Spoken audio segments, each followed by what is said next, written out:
नमस्कार दोस्तों, कैसे हैं आप लोग। उम्मीद करते हैं अच्छे ही होंगे।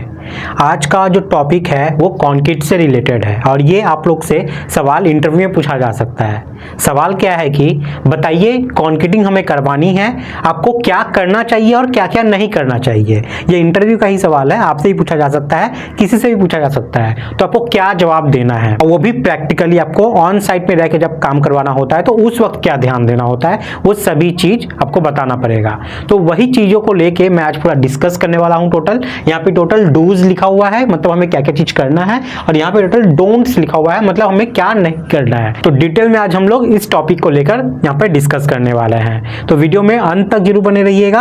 अगर आप चैनल पे नए हैं तो चैनल को सब्सक्राइब जरूर कर लीजिएगा। इससे क्या होगा कि जब भी मैं वीडियो लाऊंगा उसका नोटिफिकेशन आपको मिलता रहेगा।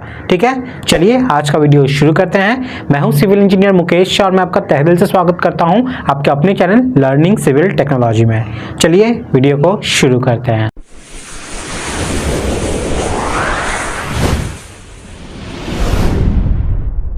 तो कंक्रीटिंग करवाते वक्त डूज पार्ट में मतलब क्या क्या चीज हमें करना है, उसमें सबसे पहले आपका क्या आता है तो देख लो। सबसे पहले जो चीज मैं यहाँ पे लिखा हूं ना वो एकदम बेसिक चीजें हैं जो आप लोग बोलोगे कि सर ये भी कोई बोलता है क्या। अगर आप इस पार्ट को कवर नहीं करोगे तो मैं बोल सकता हूं सामने बैठा हुआ इंसान आपको उतना वैल्यू नहीं देगा, हो सकता है नंबर भी आपको कम मिले।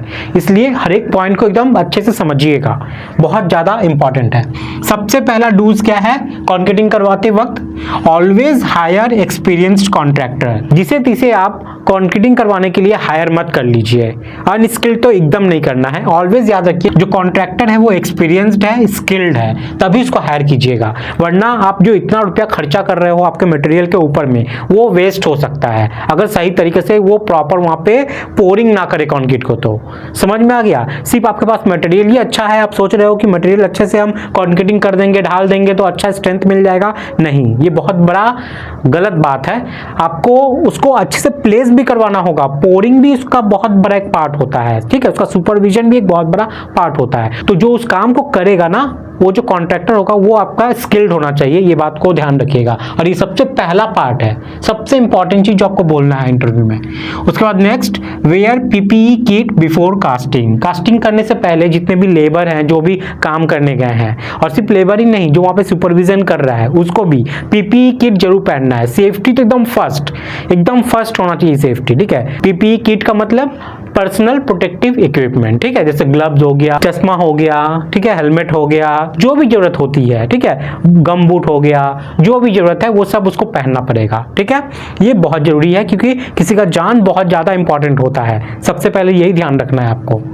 तो 2 नंबर में हो गया आपका wear PPE kit before casting, और ये सब इंटरव्यू में आपको जवाब देना है। उस पॉइंट ऑफ व्यू से मैं आपको ये सब चीज बता रहा हूं। नेक्स्ट जो 3 नंबर पे आपको ध्यान देना है, ensure concreting is done under skilled supervision. ठीक है, मैंने अक्सर देखा है कि कंक्रीटिंग करवाने के लिए जो लोग वहां पे रहते हैं, सुपरवाइजर हो गया या कभी कभी इंजीनियर भी विजिट पे जाते हैं, तो क्या होता है कि सुपरविजन थोड़ी देर के लिए चला गया, वहां पे जो खड़े लेबर थे वो कंक्रीटिंग करवा रहे हैं। तो ऐसा नहीं होना चाहिए।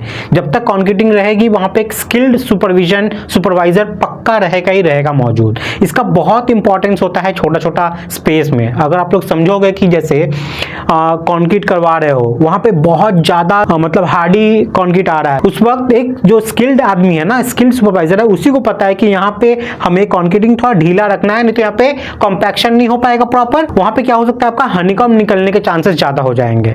इसलिए कहां पे कंक्रीट का फ्लो थोड़ा ज्यादा रखना है, कहां पे थोड़ा कम रखना है, ये सब आपको बात करते रहना पड़ेगा जो कंक्रीटिंग मिक्स कर रहा है उससे। इसके लिए कौन कर पाएगा, जो सुपरविजन में है वही ना। तो वही तो कंक्रीट को देख पा रहा है, उसका नेचर देख पा रहा है, किस मेंबर में कैसा कंक्रीटिंग डालना है। अगर आप सुपरविजन नहीं कर पाओगे तो प्रॉब्लम हो जाएगा। इसलिए कंक्रीट का सुपरविजन जो कर रहा है उसको जब तक कंक्रीटिंग है ना तब तक वहां पे रहना है। अगर ज्यादा लंबा कास्टिंग है तो आप लोग वहां पे बाय बाय करके चले जाओ, ठीक है, लेकिन रहना है। इसलिए ensure concreting is done under skilled supervision. Skilled बहुत बड़ा एक वर्ड है, इसको आप लोग ध्यान रखिएगा। ठीक है, ये स्किल्ड। चलिए नेक्स्ट है हमारा do concreting in favourable weather condition. कोशिश कीजिएगा ज्यादातर कि जब ठंड हो, थोड़ा एकदम गर्म ज्यादा ना हो, ऐसे तापमान में कंक्रीटिंग थोड़ा डिले ही कीजिएगा तो अच्छा रहेगा। अगर गर्मी का मौसम में बहुत ज्यादा धूप है तो कोशिश कीजिए शाम के वक्त में कंक्रीटिंग करने का, या एकदम वेरी अर्ली मॉर्निंग से स्टार्ट कर दीजिए।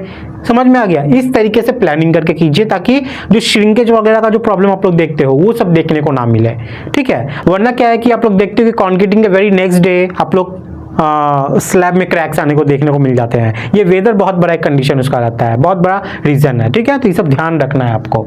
और बहुत ज़्यादा गर्मी है तो आप लोग को आइस क्यूब वगैरह, ठंडा पानी का वगैरह ये सब का भी इंतजाम रखना है, वरना जो कंक्रीटिंग आप करवा रहे हो ना उसमें क्रैक्स आएंगे ही आएंगे, चाहे आप कितना भी अच्छा मटेरियल उसके अंदर क्यों ना प्रोवाइड कर दो, ठीक है। तो वेदर एक बहुत बड़ा रोल प्ले करता है आपके कंक्रीटिंग के स्ट्रेंथ को गेन करवाने में और उसमें क्रैक्स ना आने में, तो ये भी ध्यान रखिएगा, ठीक है। नेक्स्ट पॉइंट यहाँ पे 5 नंबर में है ensure sufficient man power equipment tools.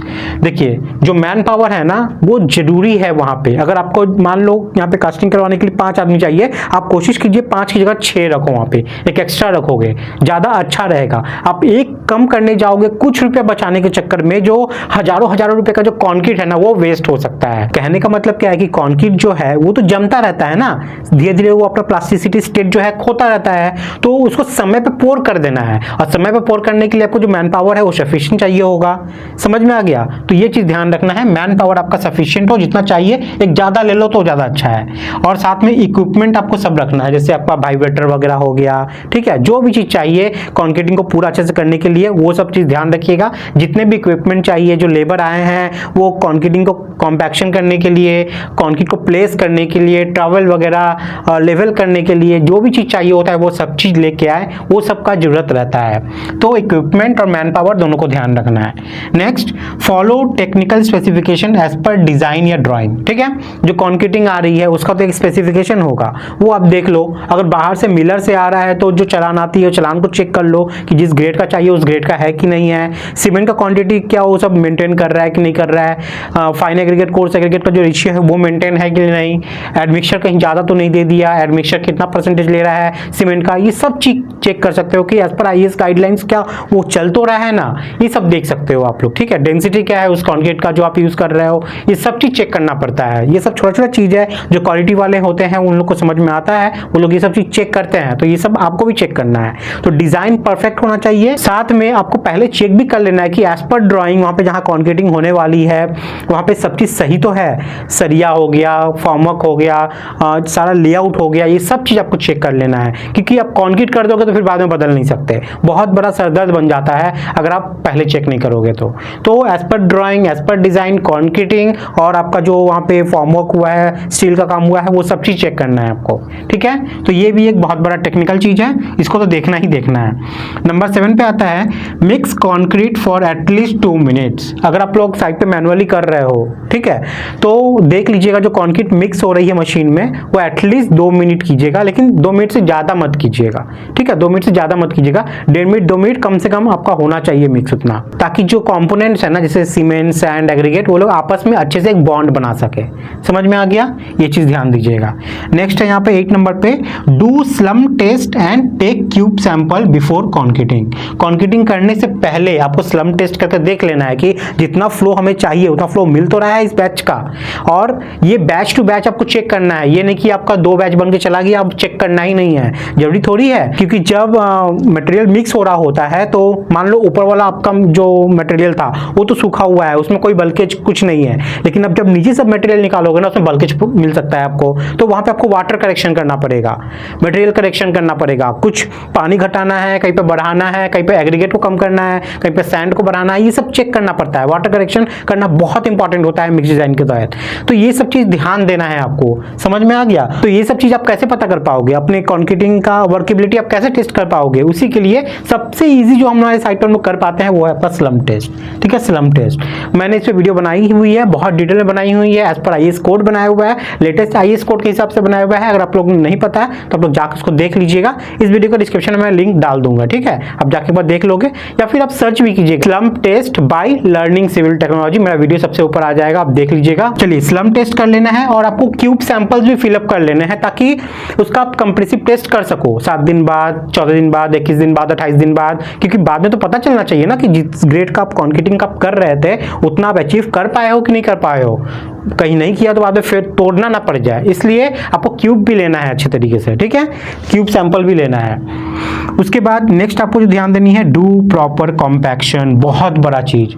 अगर आप कॉम्पैक्शन नहीं करोगे वाइब्रेटर की मदद से हर एक मेंबर को, चाहे कॉलम हो, चाहे वो बीम हो, चाहे वो स्लैब हो, चाहे वो स्टेयर हो, कोई भी पार्ट, अगर आप कॉम्पैक्शन नहीं करोगे तो वहां पे हनीकॉम्ब आएगा, सेग्रीगेशन हो सकता है, ठीक है, और भी बहुत सारे प्रॉब्लम हो सकते हैं, ठीक है, वो स्ट्रक्चर फेल भी हो सकता है इन फ्यूचर आगे चल के, अगर बहुत बड़ा हनीकॉम्ब कुछ है तो, जो दिखता नहीं है, ऊपर से आपको दिख रहा है कि एकदम परफेक्ट है लेकिन अंदर में खोखला हो सकता है, इसलिए कॉम्पैक्शन बहुत जरूरी है, कॉम्पैक्शन आपको करना ही करना है। अब आप लोग को पता नहीं है कि कॉम्पैक्शन कितनी देर करना पड़ेगा, कौन सा मेंबर कितनी देर करना पड़ेगा, तो इस पर मैंने वीडियो बनाया हुआ है, आप जाके यूट्यूब पे इसको सर्च कीजिए, मिल जाएगा। जो भी वीडियो आप सर्च कीजिएगा ना, मेरे चैनल का नाम लर्निंग सिविल टेक्नोलॉजी लिख दीजिएगा ताकि मेरा वीडियो ऊपर आ जाए, समझ में आ गया। डू प्रॉपर कॉम्पैक्शन हो गया हमारा 9 नंबर। 10वें नंबर पे cover should not displaced while pouring concrete, ठीक है, ये क्या चीज है देख लीजिए। अगर आप कॉन्क्रीटिंग कर रहे हो और जो रेनफोर्समेंट के नीचे में आप कवर लगाए हुए हो, चाहे वो बीम में, स्लैब में, कहीं पे भी, अगर वो अपनी जगह से ही हट जाए तो उसका मतलब क्या हुआ, वहां पे आपको वो जो कवर चाहिए था वो मिला नहीं, ठीक है, उसका फायर रेजिस्टेंस उतना नहीं रहा, कभी आग लग गया तो फट के निकल जाएगा, उसको कवर इतना नहीं मिला, समझ में आ गया।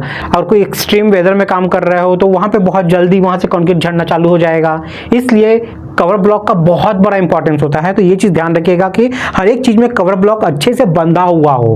हम लोग देखते हैं ना कि ईटा को टुकड़ा उकड़ा लगा हुआ कर रख देते हैं, और ढलाई जब करने जाएंगे कंक्रीटिंग करते वक्त जैसे ही वाइब्रेटर मारते हैं स्टील में, क्योंकि जो सरिया होता है उसमें जब हमारा वाइब्रेटर टच होता है तो एक वाइब्रेशन पैदा होता है वहां पे, और उसकी मदद से क्या होता है, हिलते हिलते हिलते हिलते वो जो नीचे में हम लोग ईटा लगाए रहते हैं, वो ब्लॉक लगाए रहते हैं, वो घिसक कर निकल जाता है, तो वो नहीं होना चाहिए, यही मैं कहना चाहता हूँ। तो प्रॉपर वहां पे आपका जो कवर ब्लॉक है वो अच्छे से बंधा हुआ हो, ये चीज है। और देखिएगा कहीं निकल विकल ना जाए, कहीं पे अगर कोई स्लीव लगा हुआ है, कोई प्लम्बिंग का स्लीव है, कोई फायर का स्लीव है, वो भी प्रॉपर बंधा हुआ होना चाहिए, ठीक है, वो ये चेक कर लीजिएगा, ये भी मिस ना हो आप लोग से, क्योंकि अगर एक बार मिस हो गया ना तो बाद में आपको फिर संतरास लगाओ, फिर कोर कटिंग करो, ये सब करने का झमेला आ जाता है बहुत बड़ा, तो ये सब चीज देख लीजिएगा। तो कवर ब्लॉक डिस्प्लेस ना हो अपनी जगह से, सारा स्लीव अपनी जगह पे रहे, ये सब चेक करना है आपको। इलेक्ट्रिकल कंड्यूट वगैरह वो सब चीज चेक कर लीजिएगा, सब प्रॉपर जगह पे हो, फैन का पोजीशन जो है वो सब सही जगह पे हो, कोई लाइट का फिक्सिंग है वो सब सही जगह पे हो, ये सब चीज आपको चेक करना है, ठीक है। ये सब पहले तो चेक करना ही है, कंक्रीटिंग टाइम भी चेक करते रहना है कि कोई ढीला वाला ना हो, ये सब ठीक है। उसके बाद check for sufficient water uncut electricity, ये बहुत इंपॉर्टेंट है, ये सबसे ऊपर ही आना चाहिए था कि जब भी आपका कास्टिंग कहीं भी होता है ना तो पानी की जरूरत वहां पे बहुत ज्यादा होती है, खासकर कब जब बॉल पास होता है ना उस वक्त तो और ज्यादा होती है। जब बॉल पास होता है कंटिन्यूअस पानी चाहिए आपको उस वक्त, जब पंपेबल कंक्रीट से हमारा कंक्रीटिंग हो रहा होता है तब। तो ऐसे में अगर इलेक्ट्रिसिटी चला गया तो पानी कहां से आएगा, पानी आप भेजोगे कैसे, इलेक्ट्रिसिटी से ही ना। तो ये बहुत बड़ा इशू है, इलेक्ट्रिसिटी देख लीजिएगा कि एकदम कटे नहीं, वहां पे एकदम थ्रू आउट रहे, और वाटर का वहां पे कोई भी शॉर्टेज ना हो, ठीक है, ये चीज ध्यान रखिएगा। और लास्ट में यहाँ पे है डू प्रॉपर क्यूरिंग, कास्टिंग जब कंप्लीट हो जाएगी तो वेरी नेक्स्ट डे आपको वहां पे पॉन्डिंग अगर करना है तो पॉन्डिंग कीजिए, धीरे से अगर पानी छिड़कना है तो वो छिड़क दीजिए, 12 घंटा बाद पूरा फिर पानी से कीजिएगा।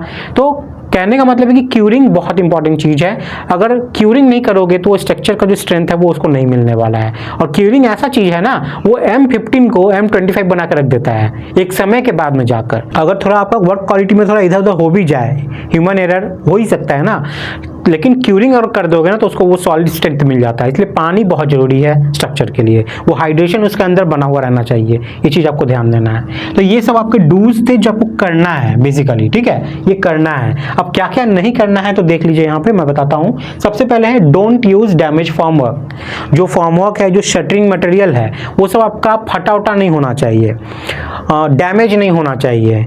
ये नहीं कि कंक्रीट हम कर रहे हैं तो कंक्रीट आप सोचते हो कि कंक्रीट पत्थर बालू तो ऊपर जमा ही हुआ है, नहीं भैया, उसमें गैप वैप रहेगा तो क्या होगा कि जो स्लरी है कंक्रीट के अंदर में वही उसकी जान है, वो वहां से अगर निकल गया तो उसमें वॉइड आ जाएगा, वॉइड आ जाएगा तो जो कंक्रीट है हमारा वो क्या हो जाएगा, पोरस हो जाएगा। पोरस हो जाएगा मतलब ऊपर से पानी रहेगा ना वो टपकेगा नीचे की तरफ में। इसलिए जो कंक्रीट होती है उसके अंदर का जो जान है वो स्लरी होता है, सीमेंट स्लरी जो होता है उसका, वो निकलना नहीं चाहिए। तो प्रॉपर देख लो, आपका फॉर्मवर्क जो एकदम अच्छा होना चाहिए। और कहीं पे थोड़ा बहुत गैप भी है तो वहां पे टेप वेप मार के उसको प्रॉपर रखो, स्लरी निकलने नहीं देना है कंक्रीट से, ये चीज ध्यान रखना है आपको, ठीक है। तो don't use damage formwork. Don't go for volumetric batching, ये बहुत इंपॉर्टेंट चीज़ है। आपको लोग अक्सर देखते होंगे कि कहीं भी अगर एक दो तला घर बनता है तो लोग क्या करते हैं, एक कटरा ले लेते हैं, कुछ भी एक बॉक्स टाइप का, उसी में सीमेंट उतना रखते हैं, उसी में बालू उतना रखते हैं, उसी में पत्थर उतना रखते हैं। यानी कि एक बॉक्स टाइप का कुछ है, अब वो वॉल्यूम बन गया, वो बॉक्स मान लो 1 m³ का है, एक एग्जांपल के लिए मान लो, मतलब 0.1 0.1.5 m³ का होगा, लेकिन मान लो एक बॉक्स यहाँ पे 1 m³ का है, उसमें उतना ही बालू, उतना ही सीमेंट, उतना ही पत्थर रखोगे तो बात तो वही हुआ ना, वॉल्यूमेट्रिक के हिसाब से तो वो 1 m³ ही है। लेकिन ऐसा नहीं होना चाहिए कभी भी। बल्केज वहां पे हम लोग कंसिडर ही नहीं कर रहे हैं, कौन चीज बढ़ रहा है वहां पे, कौन चीज घट रहा है, ये पता ही नहीं चल रहा है हम लोग को। इसलिए बचिएगा ऐसे चीजों से, वॉल्यूमेट्रिक बैचिंग करना नहीं चाहिए। जितना तक हो सके आप लोग बचिएगा इससे। करना कौन सा है, वेट बैचिंग। वेट करके देखिएगा, जैसे बड़ी बड़ी कंपनियों में कभी भी वॉल्यूमेट्रिक बैचिंग नहीं होता है, कभी भी नहीं होता है। वहां पे वेट के हिसाब से सीमेंट लेना है, वेट के हिसाब से बालू लेना है, वेट के हिसाब से हमारा पत्थर जाएगा। तो वेट बैचिंग ही सबसे ज्यादा प्रेफर्ड और सबसे एक्यूरेट रिजल्ट देता है आप लोग को आपके मिक्स डिजाइन का। मतलब M25 पर मिक्स डिजाइन की हो, अगर आप वेट बैचिंग करोगे तो परफेक्ट रिजल्ट आपको देने वाला है। समझ में आ गया? तो don't go for volumetric batching. तो कैसे करना है, वेट बैचिंग की मदद से करना है हम लोग को कॉन्क्रीटिंग। ठीक है, नेक्स्ट है हमारा don't run concrete mixture more than 2 minutes.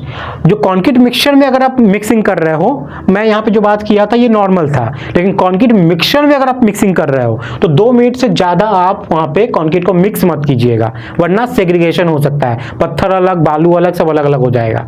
समझ में आ गया? इसलिए ओवर मिक्सिंग भी अच्छा नहीं होता है, तो ये चीज भी ध्यान रखना है आपको। नेक्स्ट 4 नंबर पॉइंट है आपका, don't drop concrete from greater height. Greater height मतलब क्या, ये कोड हमारा 456 बोलता है कि 1.5 मीटर हाइट से ऊपर से आपको कंक्रीट नहीं डालना है, वरना सेग्रीगेशन हो जाएगा, पत्थर अलग, सीमेंट अलग हो जाएगा। ठीक है, पानी वानी सब अलग हो जाएगा, इसलिए 1.5 मीटर से ऊपर करना नहीं चाहिए। लेकिन ये बातों ही बातों में है, ऐसे एक्चुअली साइड पे देखा जाए तो हम लोग कॉलम 24 हाइट से करते हैं, तो उसमें क्या हम लोग ऊपर से फेंकते नहीं है, फेंकते हैं। तो कोशिश कीजिएगा बचने का, ये IS कोड बोलता है तो जरूर इसमें बड़ी बात है, इसको समझना है। ठीक है, तो ये बचिएगा। पहले ये 1.2 मीटर हाइट था, इसको फिर बढ़ा दिया गया है, 1.5 मीटर कर दिया गया है, तो ये चीज भी आपको ध्यान रखना है। कहने का मतलब है कि ज्यादा बड़ी हाइट से ना आपको बहुत जोर से नहीं फेंकना है, बहुत जोर से कंक्रीट को नहीं फेंकना है, वरना सब अलग अलग हो जाएगा पत्थर उत्तर, ये चीज ध्यान रखना।